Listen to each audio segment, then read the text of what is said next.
The city of Mumbai harbors a massive array of cultures and communities which prosper under the same roof of this concrete jungle. In these fast times of the economic and cultural growth, people from all around the globe reside in this city of dreams and call it their home. But the people whose home the city actually is are left behind. The Koli bloodlines on the seven islands of Mumbai stretch as far back as the Stone Age. Their people fished the waters of Maharashtra long before Alexander's army reached the tip of India or Ashoka's empire swept across the subcontinent. Generation after generation, the Kolis have mended nets and hauled in their catch as the world around them changed. Great empires rose and fell around them like the ebb and flow of the tides. Mumbai's Kolis are now hemmed in by a towering metropolis that has corralled them into just 42 Koliwaras. The Kolis, like the ocean around them, are struggling to survive on the edge of an ever-expanding metropolis.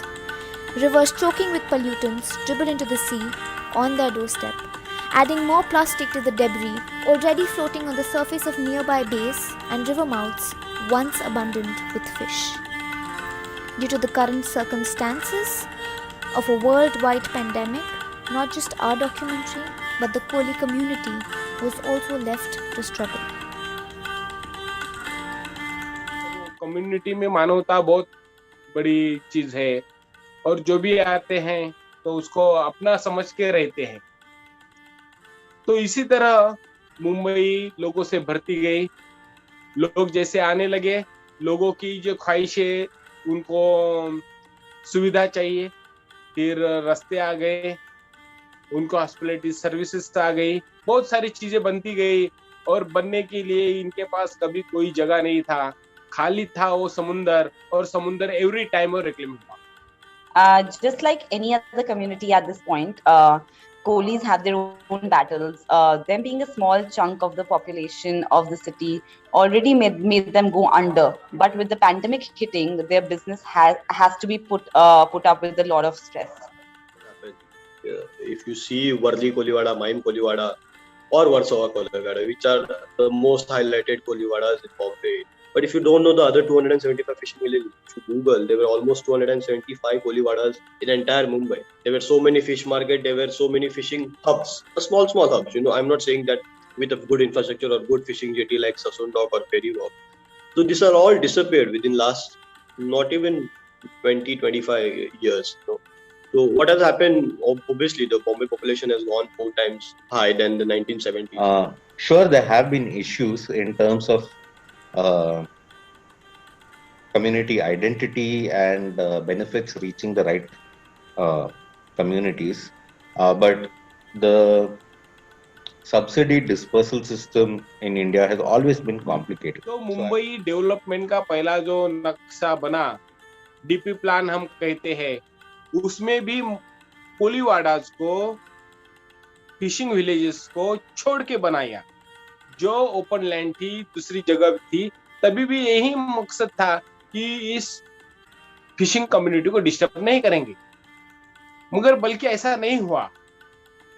हम directly disturb नहीं हुए उस वक्त, मगर जो reclamation हुआ उसमें हमारा एक तो हमारा राइट्स चला गया, फिशिंग राइट्स चला गया, पोल्यूशन बढ़ता गया, हमारी मच्छी कम होने लगी। तो ये सब इनडायरेक्टली इफेक्ट इस कम्युनिटी पे पड़े हैं। इसका नतीजा ये हुआ है कि इकोनॉमिकली, एजुकेशनली ये बैकवर्ड कम्युनिटी रही। आज भी आप कंपेयर करेंगे तो आज भी हम बैकवर्ड और इकोनॉमिकली बहुत बैकवर्ड रहे हैं। The Kolis all across Mumbai are struggling to claim their property rights through the legal demarcation of village boundaries. The feeling of losing their ownership and cultural identity seems critical due to the blurry ownership or rights as well as livelihood uncertainties. If you compare the fishing statistics of 1980s, almost 50% people have given up the occupation. If you study what has happened to the Koliwadas, right from Thane, Palghar to entire Sindhu, the one onto the front line of a post have survived at least. From that also 70% people have gone. In my village only, hardly 50% people are engaged in fishing now. Rest of the fishing people are not directly engaged. They are engaged into the industry, but they don't own boats. They don't have fishing area now. They work on a bigger boat. They work on a go down. They work on a supplier. They work on a cleaning. So that is what is happening. Whereas 40 years back, everybody had at least one or two boats, who was actively engaged in fishing. बहुत सारे fisherman लोगों ने fishing करना छोड़ दिया.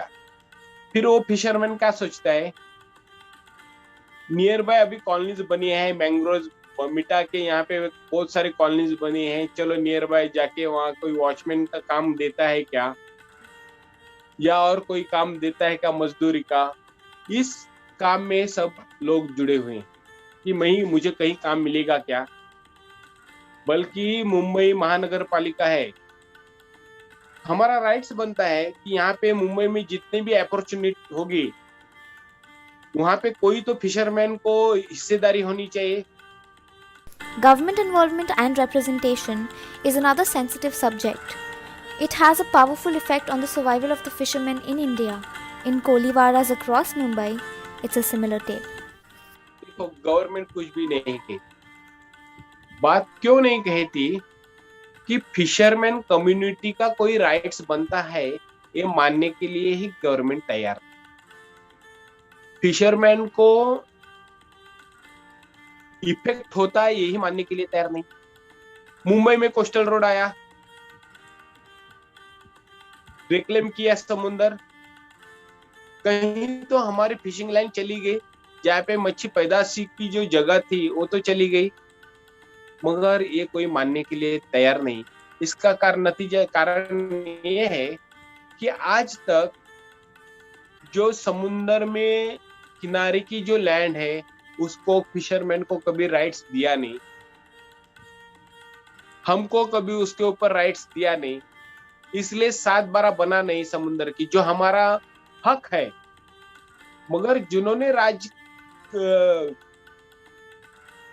जो मुंबई में देखो, मुंबई में जो भी राजकीय या एमएलए होंगे, एमपी होंगे, मिनिस्टर होंगे, ये मुंबई से कोई नहीं है. उन्होंने मुंबई को सोने की अंडा देने वाली मुर्गी ही सोचा है, और जो भी कमाना है वो मुंबई से कमाओ और अपने इलाके में लेके जाओ या अपने पॉकेट में लेके जाओ, यही सोचा है. तो उन्होंने उनके फायदे के लिए हमारे जो राइट्स थे वो हमारे राइट्स कभी सामने आने नहीं दी. So I wouldn't put the blame purely on individual governments or governments at a scale, but it is to make sure that the government subsidies and rations that are releases is effectively used by the community as well. At the same time, informing both the government, the local leadership and everything on what would be better ways to do things. Police were tribals and are tribals, but nobody wanted that. Nobody was backward class. And they created special category that was not even OBC, which is a generic backward category. They created a special backward category for police. So if you see the caste category in state, they have created SBC and given which was initially OBC. The OBC quota nikal ke we were put to a separate category called SBC, wherein the same facilities we can't avail what a OBC guy can. So that SBC also is of no use. Most of the places that not even valid. Fisherman की कभी बात नहीं होती, farmer की बात होती है. Farmer के लोन वेव करो, फिशरमैन की कभी बात नहीं होती, क्योंकि वहां पे कोई भी फिशरमैन नहीं है ये बात उठाने के लिए, या मीडिया सपोर्ट करती. Our India state having 9 state and 2 union territories which are on the coast, so it's a big part of a democracy. No one talks about the fisheries. If you open any news channel every day, you will find 10 news on farmers, but not a single news on fishing as an issue. It is a huge industry in India. It provides a lot of income to the government coffers. It actually has a sizable input to the GDP annually. So it's not something small if you actually look at it at that macro lens. What followed was a tumultuous year where they had to hold on to every last penny. India's infamously strict lockdowns had halted all fishing activities, bringing coli livelihoods and social interactions to a complete standstill. By late June, many of them had begun to run out of money and food for themselves and their children. There is a mixed reaction to pandemic. If you could see at the start of pandemic in March 2020, a lot of fish was been thrown away. That you must have seen the videos and articles what we wrote. But at the same time, people realize that the fishing marketing or retailing can be done online as well. So a lot of youth came forward. There are a lot of fisher for women as well who were sitting at a local fish market, started using WhatsApp and taking orders on WhatsApp and all. Then Dunzo and VFAS guys. But this is all limited to Mumbai city. But if you talk about other fishing villages across Maharashtra, which are 500, 600 kilometers away, things are still difficult for them. The pandemic cannot help them because there is no metro city or urban city near to them where they can sell the catch. The pandemic ने abroad markets बंद किया है, so बहुत बड़ा फटका मुझे भी पड़ा है वो. I almost made 90% losses during last 6 months. पहले अच्छा था because local market was there, but when we started catching fish, we have to export the fish because very limited people eat fish in India, so that is the problem. So अभी तक payment बहुत stuck है, and that is a whole cycle. If the suppliers get stuck, the fishermen get stuck, the fisherwomen get stuck, and the entire market gets stuck because the payment cycle stops. So it's already dying. It's not right now which has happened. मार्च 2020 को lockdown start किया. आपको पता होगा ये जो हमारा fishing season है, fishing business है, ये 15 अगस्त के बाद स्टार्ट होता है, तो करीबन 31 मई तक रेनी सीजन में हम फिशिंग नहीं करते. और उससे जो 18-19 का जो साल था हमारा फिशिंग का, इतनी बुरी तरह मच्छी नहीं मिली हमें. मगर आपको पता होगा ये लॉकडाउन का सिलसिला चल रहा था, और जब भी मच्छी का पीक स्टार्ट होने वाला ही था मार्च में, कोविड का लॉकडाउन हुआ, और लॉकडाउन में इस तरह से बुरे तरह हम फंस गए, तो पूरा बिजनेस हमारा बंद किया गया. अभी बिजनेस बंद किया, एक तो पूरा साल भर मच्छी नहीं था, और जब भी मच्छी का पीक स्टार्ट होने वाला ही था तभी मच्छी बंद गई, फिशिंग ही बंद कर दिया.